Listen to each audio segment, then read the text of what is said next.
We're doing this new segment. It's called Ana, Llévame Contigo, and that means Ana, take me with you. We woke up and said, look, there's turkeys. So I have to tell you that. Have a great day, everybody. Vaya con Dios. Which is going to be an open air market. We have different foods, different drinks, and.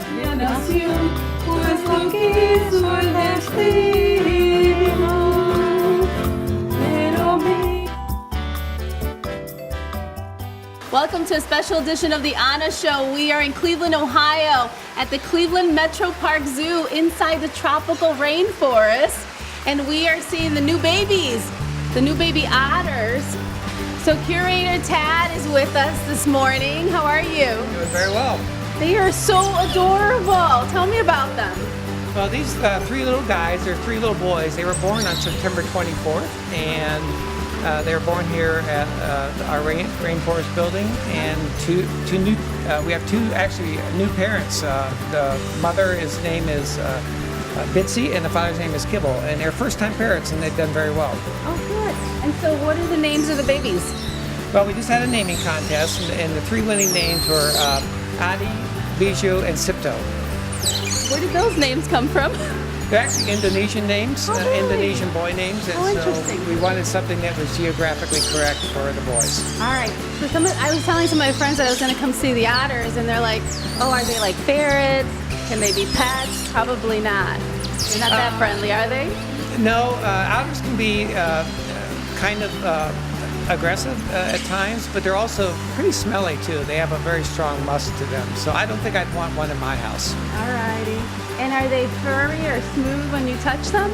Yeah, they're smooth. They have a very oily coat because they do spend a lot of time in the water, so their coat is smooth. It almost has like an oily feel to it because they need the water repellency when they're in the water. And many times when people refer to animals, they'll say, "Oh, this one has a personality." Do you think that these guys have personalities? I think so.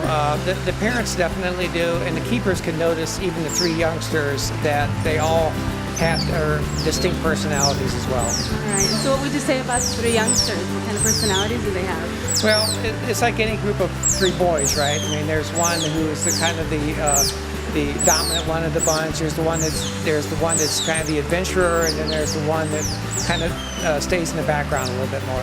Well, I was just telling the people that when we came in that we used to practically live here when my kids were younger, and we would come every week because we'd have cabin fever, and it's just a great place to come and see the animals, and it feels human. It feels kind of like you're in Florida. Right. Well, it's a great building, but it's especially great in the wintertime when it's cold and nasty outside. You can come in the rainforest. It's a constant 80 degrees in here, so you can get warmed up and spend some time. It's a great winter location. And there's not a lot of walking involved too, so if somebody doesn't walk a lot, if you have senior citizens, they can kind of walk pretty slowly. We have an elevator in the building for people who can't navigate the stairs, so and we're on 2 levels here, so we have ways of getting people around if they're a little mobility challenged. So they are siblings, so if you separated them, would they know? Oh, sure, they would know. Actually, otters can live in kind of extended families where you'll have several litters of kids and up to 15 individuals. So you could have the parents and then 13 of their kids all living in one big family group. Wow, but they're fairly dependent on their mom? Yeah, they're getting a point now where they're eating fish, and they're probably going to be, if they're not weaned already, they'll be weaned very soon. So, but they have a very close family unit, so they will stay close and kind of move as a family and stay together as long as we let them. All right. Well, they are adorable. Thank you so much for joining us this morning. Thank you. You're going to take us you're going to show us the monkeys. Oh, we'll go take a look at some monkeys. Sounds good. So don't go away. In a little bit, we're going to go see the monkeys. Stay tuned. Bienvenidos a Caribe. Welcome to Caribe Bake Shop. Aquí estamos ubicados en el mismo lugar, la 2906 Fulton Road. Here we have served 2 of our most popular platters. They're both $10.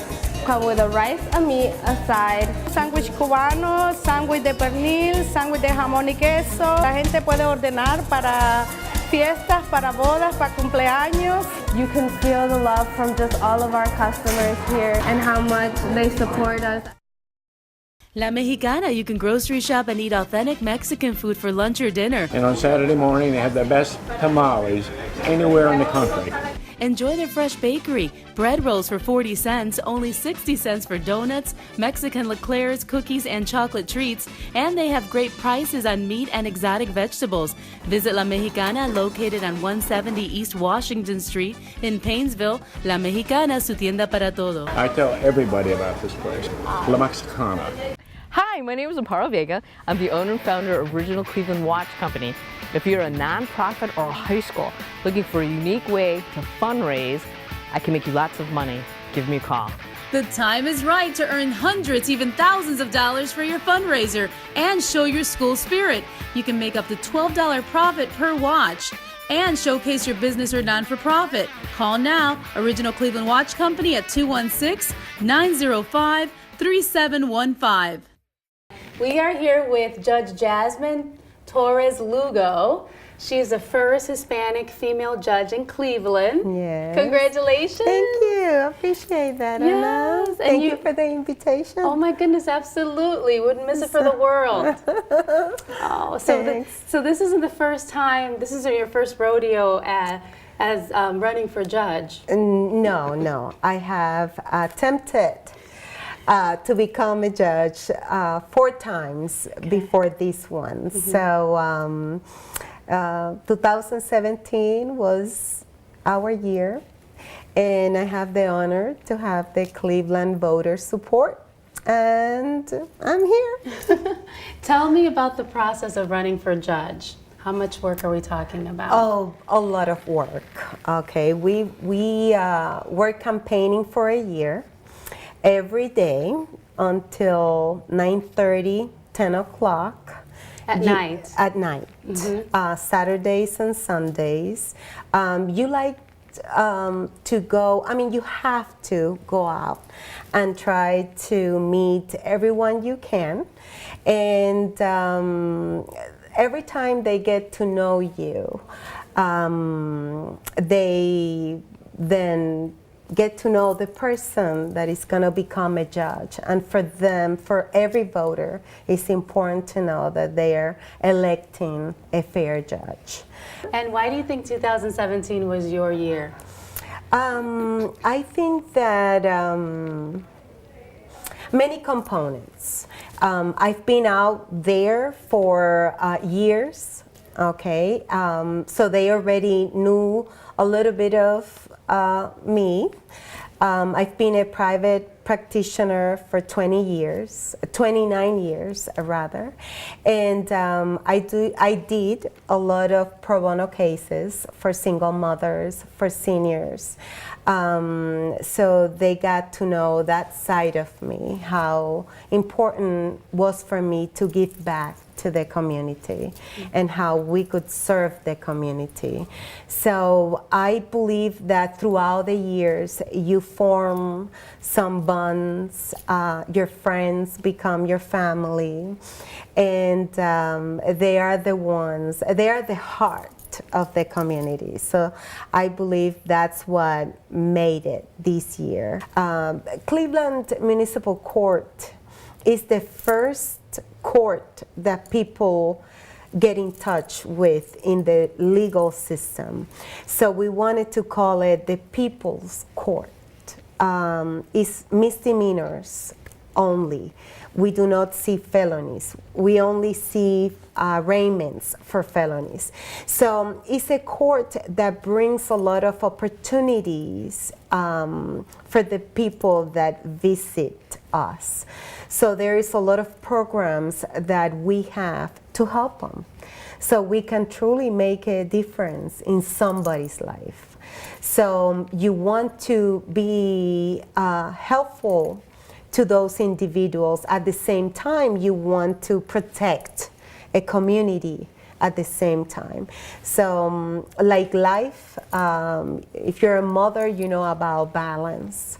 And we need to find that balance to keep them secure. At the same time, you can help them and guide them so they do not go into that wheel of criminal activities. And I know people who are in courtrooms a lot here in Cuyahoga County, and they hear over and over again, Judge, the alcohol made me do it. The drugs made me do it. Well, you can see that two ways. And first of all, what we need to realize is each case is different. So we cannot take one statement in all circumstances because it will not be fair for that individual. Okay. So first of all, I would like to know more than that. And I will. As part of the system, when an individual that has some drug issues or alcohol issues, they will go through the probation department and they will have an assessment. So I will know more about them personally than just that what took them in front of me. If it was the drugs or the alcohol, I'll know more about them. Depending what's in the background, I'll know how I can be of help, or if you did not take advantage of the assistance that was there for you and you chose to reincur in criminal activities. Like I tell my kids, you have two ways of learning. You can learn the good way or the easy way, or you can learn the hard way. But we always make that decision. So what do you want your legacy to be? What do you want people to remember? I want people to remember me as a fighter, as a, someone that has faith, someone that knew, like I know undoubtedly, that whatever I want, I can achieve it. Learn your ways, learn the strategy, and work hard at it, and it'll be yours. So don't give up. I want them to think, see, she never gave up, and she made it, she did it. Many times in life, it doesn't matter your background. Life will throw some curves at you that can break you or make you. And I want to tell them, you are the only one that can decide, is it gonna make me or break me? And we all can mourn for a bit and then say, no, it's gonna make me. It's gonna make me a better person. It's gonna form me. That's how I want people to see and to feel and to manage all those life curves. Elizabeth Image Unisex Salon, where looking good is understood. Cleveland's first Hispanic female barber entrepreneur, and she does my hair every week. Her team does hair, updos, eyebrows, pedicures, and will do your makeup for that special occasion. Elizabeth Image Unisex Salon, located at 4355 Ridge Road in Brooklyn, Ohio. You can contact her and her staff at 216-961-4441. ElizabethImage.com. Hi, this is Matt Galini with Mentor iPhone Repair. We fix iPhones, iPads, and iPods. Most repairs are done in 15 minutes or less. If you're looking for a case for your brand new iPhone 7 or 7 Plus, we have plenty to choose from. We also have pre-owned devices at a great price. We can protect any iPhone model you have, even with the 5s and the 6s and the 6 Pluses. Need to get a grip? How about a pop socket? We also have a variety of iPad cases as well. I'm Matt Galini. Come and see my new store across from Great Lakes Mall. Hi, I'm Jamie Brinkus. You may remember me as the guy who invented 8-minute abs. A concept that unleashed an explosion of time-sensitive solutions to help you and countless others achieve your fitness goals in a very busy world. Now, starting now, I'm joining forces with Evergreen Wellness. That's right, this time I'm here to put the boom back in the baby boomers. Now, I'm proud to be part of Evergreen Wellness, and now you can be too. We are in the heart of Ohio City at Lutheran Hospital, the Cleveland Clinic. Inside, they have a special Hispanic clinic that's taking care of many of the Puerto Rican families that are coming from the island that survived Hurricane Maria. Como había sido aquí, lo desaparece. Porque aquí las casas son de paneles. Y aquello es cemento y las paredes de cemento se caían. If a big storm like that would have hit here, everything would have disappeared. I saw cement walls just fall over. This is Moises. He barely survived Hurricane Maria. He came here because he was only getting half the treatment he needed for his dialysis. Hola, ¿cómo están? Hola, ¿cómo están? It was born out of love to give back to this community that's been so grateful and gracious to me. And Dr. Osorio established the Hispanic Clinic in 2013. I said, I want to do something to give back to them and create a center where we could provide medical care in a culturally competent and bilingual fashion, and where we have providers, a gastroenterologist, a surgeon, we have a psychiatrist that can provide care in a bilingual and biculturally competent manner. Moises would wait hours for his dialysis treatment in Puerto Rico.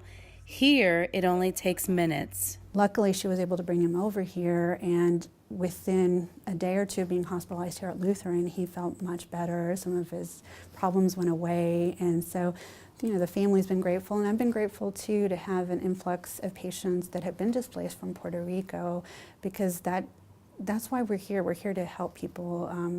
That's why I'm a physician.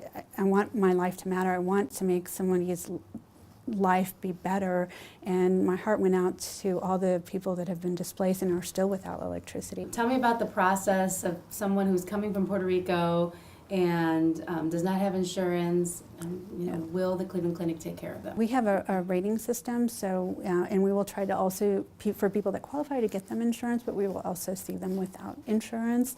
And we're trying to put together also some type of fair that is Dr. Malone's idea, that we can help incorporate in one day. Here are all the providers, here's what Cleveland Clinic provides, and we would love to take care of you. And the rating system is based on income? Yes. So if they're coming from Puerto Rico and they have no income? Yes, then basically we will see them for nothing, so I don't want them to worry that they'll get the best care that we can provide. Absolutely. Shelly makes jewelry for me. You can contact her at 216-815-7600 or go to her website at www.secretplacemodstyle.shop. Accessories provided by Simply Silver, unique fashion jewelry and more. Peggy Pokoroski at peggypokoroski@yahoo.com. You can contact me on my website or on my Facebook, The Ana Show. These are heavenly divine cookies. These are called alfajores. They're from Uruguay, and they melt in your mouth. Sandra is going to make them for us this morning. Yes. And what are the ingredients besides the vanilla? So the cookies are made with butter, cornstarch, flour, sugar, vanilla, and you end up with a dough that looks like this. Okay. We roll it out, we cut them, we cook them for 10 minutes, and then we take them out, let them cool, and then we put caramel inside, and then we roll them in coconut. Usually I'll measure out the butter, and I'll put the sugar in, and then the eggs, and then I'll mix. The tough part really is the cornstarch, because the cornstarch goes everywhere. Oh, okay. And you have to sift it with the flour. Okay. And you have to sift it slowly. Got it. But the other really long part is, so the caramel is made with sweetened condensed milk. And what I usually do is I buy the cans, and I'll rip the labels off, and then just stick it in a water bath for about 4 hours, and then the cans look like this, and then you let them sit at room temperature overnight. And then I'm just gonna open that one. So you sit the can in a water bath? Yes, so you boil it. Okay. You basically boil the can for 3 hours. Wow. I know, right? It's kind of weird.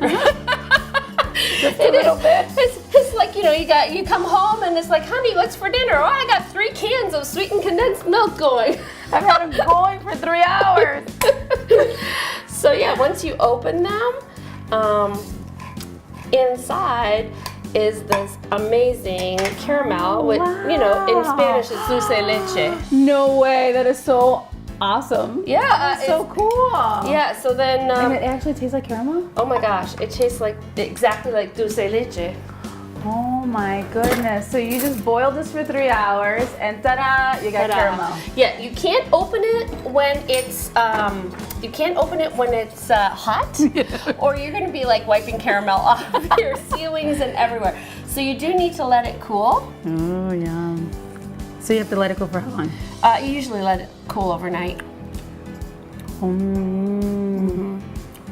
This is like a melt, like if you melted a caramel. Delicious. It's like you melted caramel. Yes, absolutely. What a cool trick. I know, because otherwise you're stuck like putting milk and sugar in a pot and mixing it with vanilla. It's like it's a mess. Okay. So this is so much easier. So the dough is done. That would taste good on ice cream. Oh yeah. The caramel? Oh totally. Totally. I try not to make it because if I have it, it tastes great on bread. In the morning, on toast. Wait, what about oatmeal? Oh yeah, on anything. Yeah. Oh, on anything. anything? Oh yeah. I try not to have it. I try not to have it around, or you know, And you said it was calorie free though. Totally calorie free. And at Christmas, it's like especially calorie free. Oh, yeah. There are no calories at Christmas. Yeah. So I just cut them, and I'm just gonna cut a few now.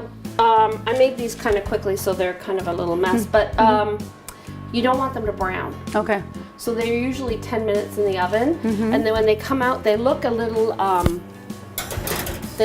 raw, but they're not. It's just if you make them get brown, then what ends up happening is they're really hard and they don't taste good. 2 cookies. Okay.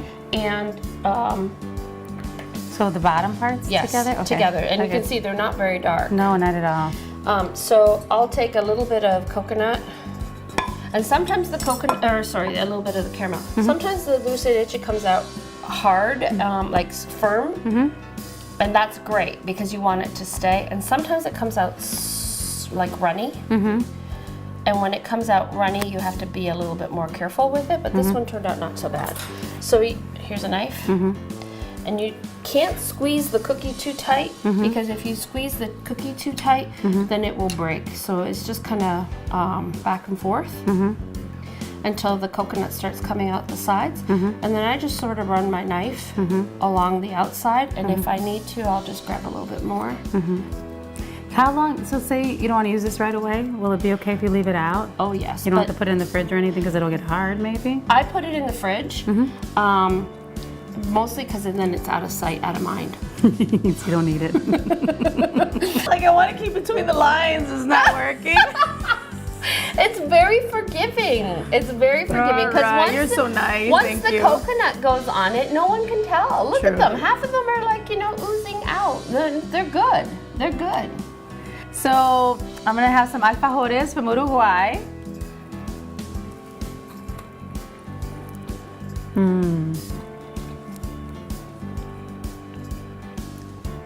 They taste much better, I think. With the caramel? With the caramel and the coconut versus the plain ones. This is amazing. Thank you so much for sharing one of your childhood recipes with us. Thank you. It's Thanks so for having sweet. me. Oh my gosh, you're welcome. So much fun. Thank you. Awesome.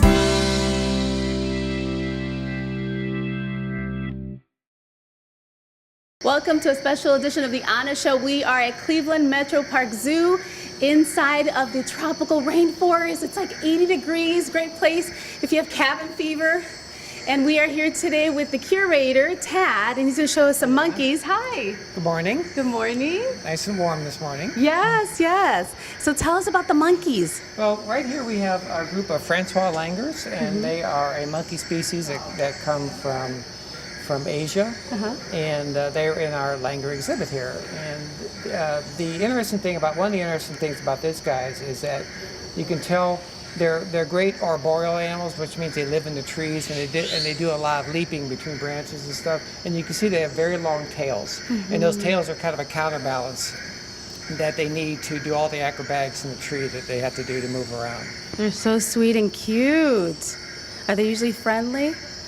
Well, they know their keepers quite well, and we don't encourage keepers being in with them, just because if need be, they have very long canine teeth, so oh my goodness. We would not want to encounter those. But they do know their keepers quite well.